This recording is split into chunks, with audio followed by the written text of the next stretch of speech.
മറ്റൊരാളുടെ ഗർഭത്തിൻ്റെ പേരിൽ ജയിലിൽ കിടക്കുന്ന ആദ്യത്തെ വ്യക്തി രാഹുൽ ഈശ്വർ ആയിരിക്കും അല്ലേ. കുറച്ച് ഓവറായാലേ എല്ലാവരും ശ്രദ്ധിക്കും എന്നുള്ള മട്ടിലാണ് പുള്ളിയുടെ ചില സമയത്തെ പെരുമാറ്റവും പ്രവൃത്തികളൊക്കെ.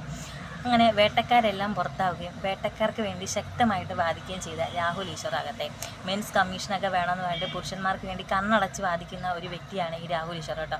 അതുമാത്രമല്ല ദിലീപ്, ബോബി ചെമ്മന്നൂർ അവർക്കൊക്കെ വേണ്ടിയിട്ട് ഈ രാഹുൽ ഈശ്വർ ശക്തമായിട്ട് വാദിച്ചിട്ടുള്ള ഒരാളാണ്.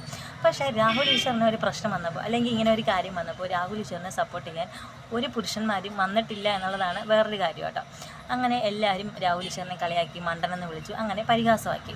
അങ്ങനെ യഥാർത്ഥത്തിൽ ഈ രാഹുൽ ഈശ്വർ ഒരു മണ്ടനാണോ? അല്ല, അതിബുദ്ധിമാനും അന്താരാഷ്ട്ര മാധ്യമ ചർച്ചകളിലൊക്കെ സജീവ സാന്നിധ്യമായിട്ടുള്ളൊരു വ്യക്തിയാണ്. അതുമാത്രമല്ല അദ്ദേഹത്തിൻ്റെ മറ്റുള്ള ഭാഷകളൊക്കെ കൈകാര്യം ചെയ്യാനുള്ള അറിവ്, ഇതൊക്കെ വെച്ച് നോക്കുമ്പോൾ അദ്ദേഹം ഒരു മണ്ടനല്ല. ചില സമയം പക്ഷേ നമുക്ക് തന്നെ തോന്നാറുണ്ട് ഇയാളൊരു മണ്ടനായിട്ട് അഭിനയിക്കുകയാണോ. അങ്ങനെ അദ്ദേഹത്തിൻ്റെ ജാമ്യമെല്ലാം കോടതി റദ്ദാക്കി. ഇന്നലെ കോടതിയിൽ വന്നിട്ട് പുള്ളിയുടെ ശബ്ദത്തിന് വലിയ പവറൊന്നുമില്ല. അങ്ങനെ നിരാഹാരമൊക്കെ അവസാനിപ്പിച്ച് അദ്ദേഹം ഫുഡൊക്കെ കഴിക്കാൻ തുടങ്ങിയിട്ടുണ്ട്. അപ്പോൾ എന്തായാലും ഇനി 2 ദിവസം കൂടെ കഴിയുമ്പോൾ അദ്ദേഹത്തിന് ജാമ്യം കിട്ടുമായിരിക്കും, അറിയില്ല. അദ്ദേഹത്തിൻ്റെ വിടുവായത്തരം, അതായത് വായിൽ തോന്നിയതൊക്കെ വിളിച്ച് പറഞ്ഞിട്ടുള്ള അദ്ദേഹത്തിൻ്റെ പ്രവൃത്തി കൂടെയാണ് അദ്ദേഹത്തിന് ഈ പരുവത്തിൽ എത്തിച്ചേട്ടോ.